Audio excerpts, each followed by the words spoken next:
My name is Agustin León de la Barra. That's the full name. It's a bigger name than that, but let's keep it at that. I had the chance of meeting Jim Morrison when he was in Mexico.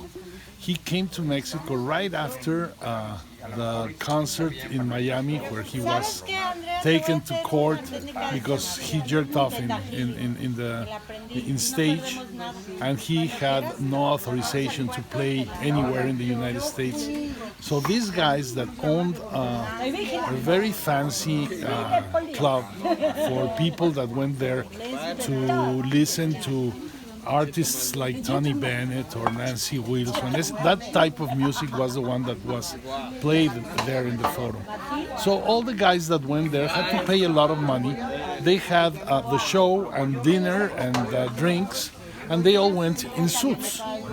So this didn't make any sense. No? Bringing the Doors to a place like that was really incredible. The main reason they brought them is because they were very cheap, because they didn't have anywhere else to play, so they agreed to go there and play for less money. No? When everybody knew about that, all the kids, teenagers or young people that were fans of the Doors convinced the fathers to invite them to see the Doors. No? So most of the people in the audience were families, no? Father, mother, and kids, no? And all dressed in suits. No? It was really something out of place, no? Totally compared to what Jim Morrison and the Doors were doing. No?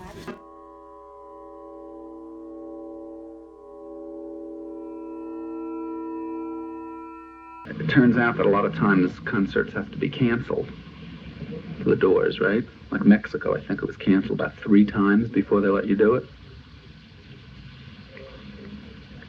Well, in Mexico, it's a unique problem because that place is a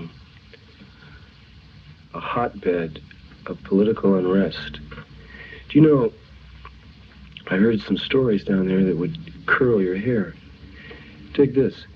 These guys are going to school, you know, college.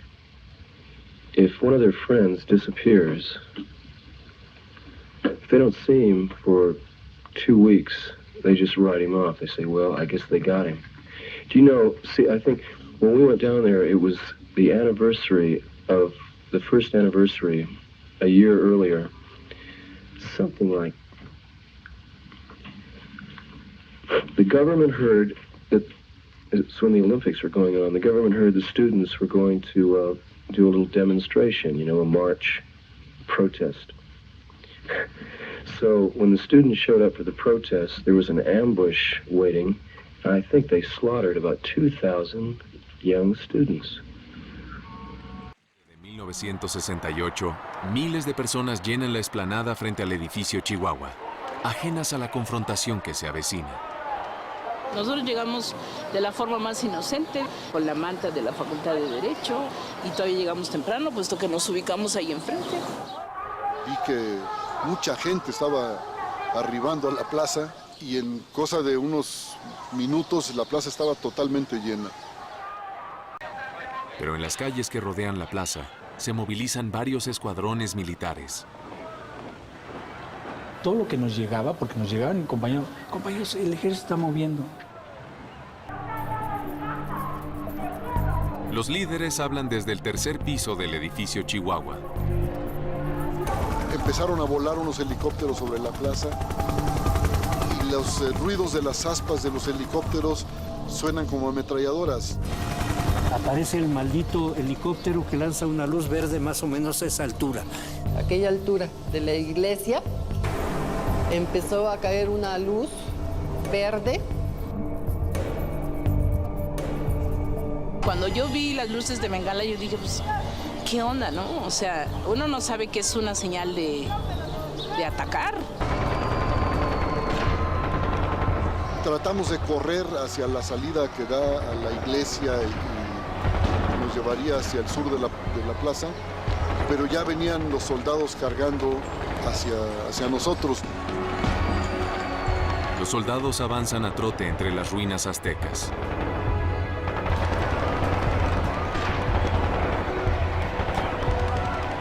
La multitud corre, se trata de ir, pero está cercada. No tenían para dónde correr, porque entraba ejército por allí, ejército por acá.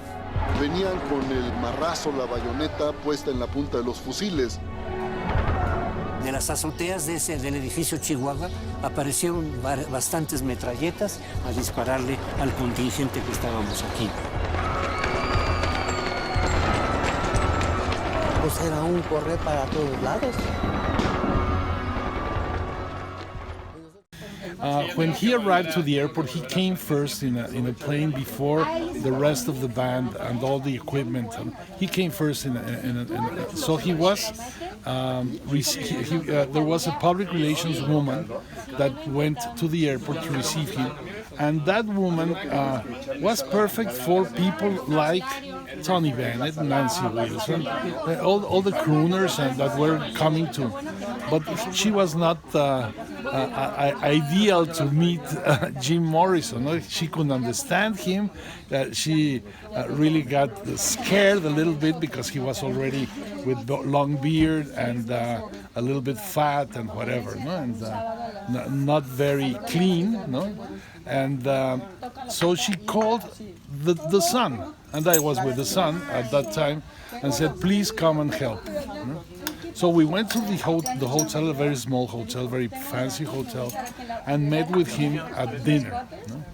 When we sat there, the mother went away, so we stayed there with him during dinner time, and he ordered. I have that perfectly in my mind. He had 2 margaritas, he had 2 soups, 2 salads, 2 plates, 2 main plates, and during the meal he had 2 bottles of wine for himself. After we ended dinner, he asked for a bottle of brandy, or cognac or something like that. No? So they said, "Oh no, sorry, sir, we're closed." No? And he turned around to us and said, "Tell them I can buy the hotel if they want." No? So we convinced the guys to sell him a bottle of, so he could take that to his room. During dinner, he asked us about a lot of things from Mexico. A hotbed of political unrest.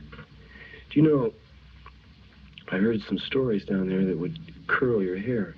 And one of them was something that really impressed me, because he said, this country is mostly Catholic, no?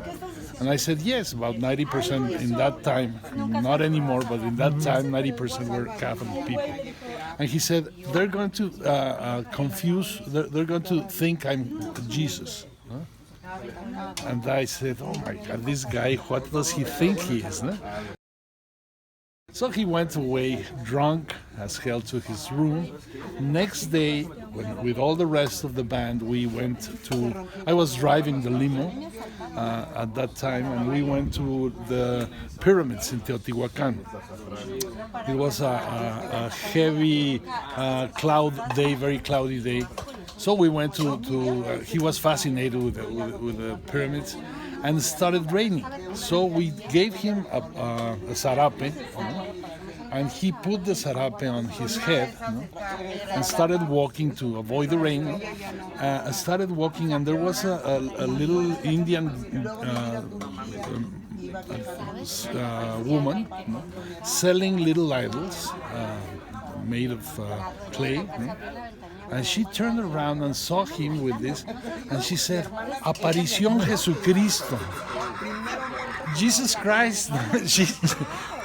So he was right. He was right. No? I was impressed about that. Very impressed. No? You can't remember where it was. Had this dream stopped? The snake was pale gold, glazed and shrunken. We were afraid to touch it. The sheets were hot, dead prisons.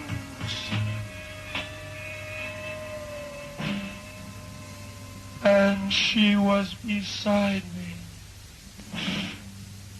Oh, she's no young. Her dark red hair, the white soft skin.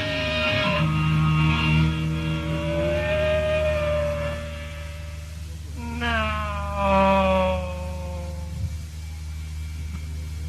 run to the mirror in the bathroom, look! She's coming in here! I can't live through each close century of her moving. I let my cheek slide down the cool, smooth tile. Feel the good, cold, stinging blood. The smooth. Yes, they. Snakes.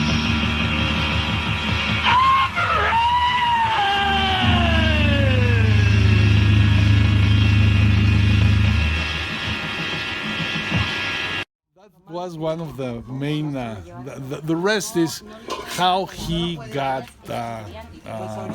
stoned all the time. He drank like hell. We stayed at the back of the stage where the big sound equipment, no? And my job was to fill his glass with tequila, no? And every song he sang, no? After he finished, he went and gave a really big drink, no? So by the end of the show, he was really drunk.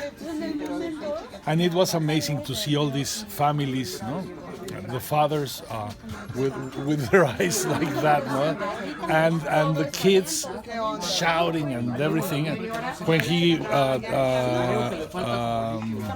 sang this song, "This is the End," no?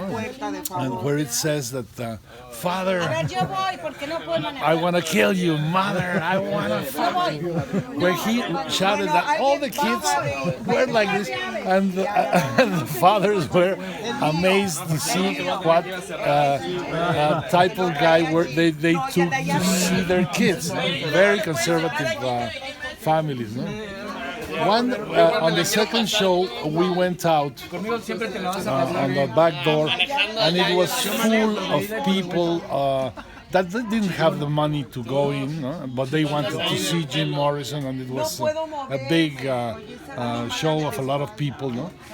And we sort of like bodyguards, not trying to open space for him to take him to the limo. And there was one guy that suddenly came out of the crowd and gave him a bag, no? and told him, "This for your music, Jim." And Jim got it, no? Went into in the limo. "What is this?" No?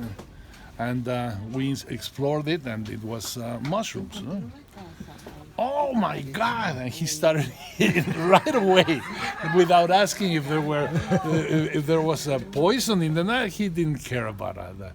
He then was 2 days enclosed in his room because of all the things that he had inhaled and whatever, no, and eaten.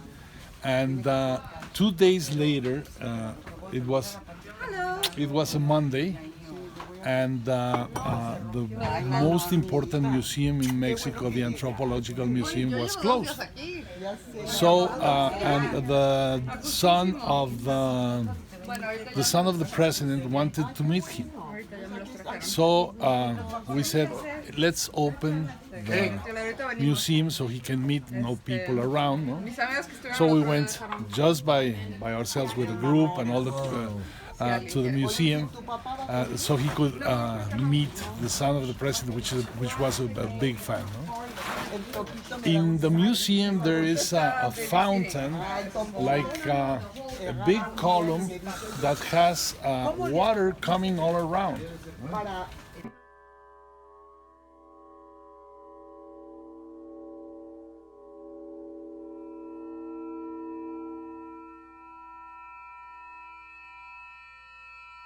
And he thought that was very funny, no? So he sat on a wheelchair and said, "Push me all around." No? So we got soaked and went all the way around. No? The other time we went to eat to a Mexican restaurant, and the guy Ray Manzarek said, "We want to try or test all the music. Why don't you bring one plate of each plate that there's in the menu?" It was a very big menu.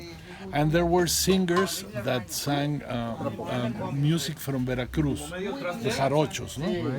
They were incredibly impressed by the food, the hot food, and the jarochos that were playing there. Those are the memories I have.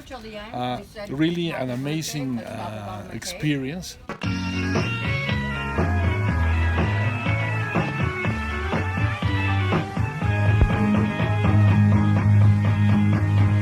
Know that it would be untrue. Know that I would be a liar if I were to say to you, girl, we couldn't get much higher. Come on, baby, light my fire. Come on, baby, light my fire. Try to set the night on fire. Time to hesitate is through. The time to wallow in the mire. Try now, we can only lose, and our love become a funeral pyre. Come on, baby, light my fire. Come on, baby, light my fire. Try to set the night on. Yeah.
time to wallow in the mire.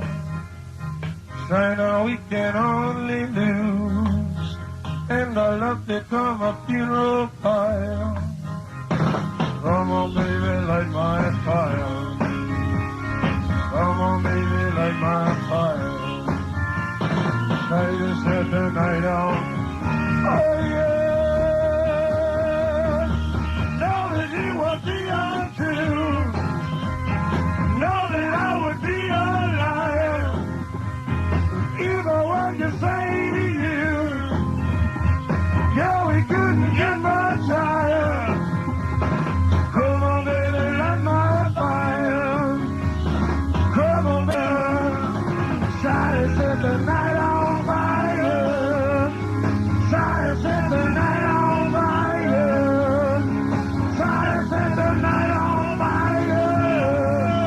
Try to set the night on fire.